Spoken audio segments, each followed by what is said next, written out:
Good evening. You're watching the news on Croatian television. Croatia has decided to buy 12 used F-16 fighter jets from Israel at a cost of 420 million euros. The National Defense Council last night voted unanimously in favor of Israel's offer. The country's leadership said that Croatia's national interests, security needs, and financial means had all been considered in making the decision. Defense Minister Damir Krstičević believes it is an investment in the future. However, not everyone agrees buying the planes that are 30 years old is a good idea. What we are doing here today is for our future generations. It will ensure Croatia is always safe, that its sovereignty remains secure, and that we are prepared to respond to any threat we may encounter. This is a great plane, but these are Israeli planes, and Israeli pilots are the best in the world. If they flew these planes, they surely used them to their maximum capacity. It is pragmatic that a small country that has decided to do this and doesn't have the money to purchase new planes decides to buy very good used planes for half the price. You practically get two for the price of one. Half of the EU member states are smaller than Croatia, and every country that has more than 4.5 million inhabitants should have a small but complete military force. Prime Minister Andrej Plenković met with key ministers today and later with coalition partners. One of the issues that was addressed was the expulsion of a Russian diplomat over the poisoning of a former double agent in the UK. Tourism Minister Gadi Capelli was asked if frosty relations with Russia would affect the tourism season. We don't see any signs that it will have a negative effect. For now, we have an increase of around 30%. As far as the Russian market is concerned, it is going very well, and it is too early to tell. In cooperation with the World Bank, the government has come up with a comprehensive plan to reform Croatia's road sector. Transportation Minister Oleg Butković said today he believes refinancing debt and restructuring can make the sector sustainable and enable it to pay off the money Croatia borrowed to build its modern highways. In late 2017, in cooperation with the Ministry of Finance, which did most of the work on the financial end, we issued an international bond. Tomorrow, the government will announce additional refinancing with local banks in the amount of 1.8 billion euros. In other words, with these two steps, we've refinanced around two-thirds of the debt at a lower interest rate and saved at least around 350 million kuna in 1 year. The Uljanik shipyard has announced a deal to partner with Kermas Energy. The injection of capital from the strategic partner will make it possible to complete the restructuring of the state-owned shipyard.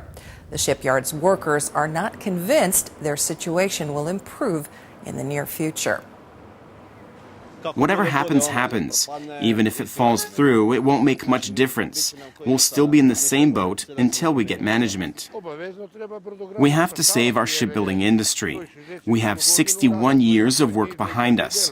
My great-grandfather and my grandfather worked here. We have to save it and think about the younger generation. I'm skeptical that something is going to happen. I have a feeling it's over. That's just my feeling, but I may be wrong.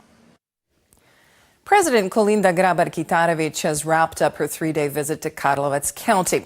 The visit is part of her pledge to speak directly with citizens around the country to foster a better understanding of the issues that concern them.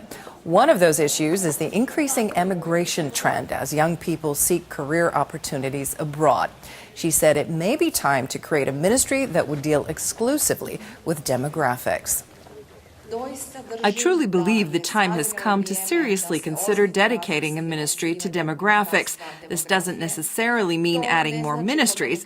I think streamlining and merging some ministries and carrying over some authority to the regional level or to government agencies can open up the space we would need for a ministry of demographics. In sports, Croatia's national football team defeated Mexico 1-0 in the second of two friendlies in the U.S. Ivan Rakitic scored on a penalty kick in the second half. After losing 2-0 to Peru in Florida, Croatia stepped up its game while still depleted without 6 players from its starting lineup. What I was happy to see was that the team was tight. They were working together, united. We created a few opportunities to score right from the start, which was the goal. It is not easy to play a team like this in front of 80,000 fans. They were motivated, aggressive, but we responded well. In tennis, Borna Coric is through to the quarterfinals of the ATP Masters 1000 series in Miami. Coric defeated Canadian Denis Shapovalov 2-1. His next opponent is world number 4, Alexander Zverev of Germany.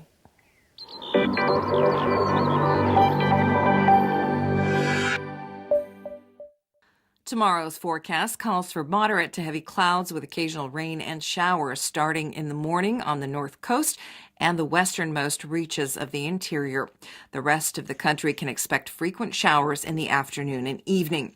It will be mostly dry and sunny in Dalmatia. There will be a moderate to high southwesterly wind in the interior.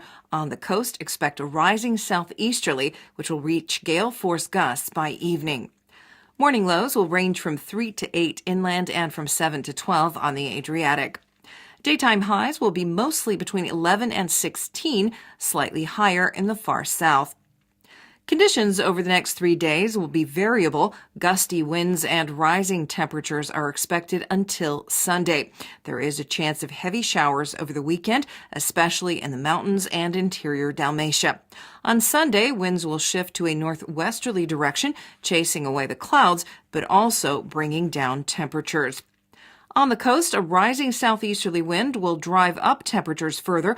Like in the interior, conditions will be unstable with occasional rain and heavy showers over the weekend. More stable weather is expected on Monday, but it will be cooler with the shift to west-northwesterly winds.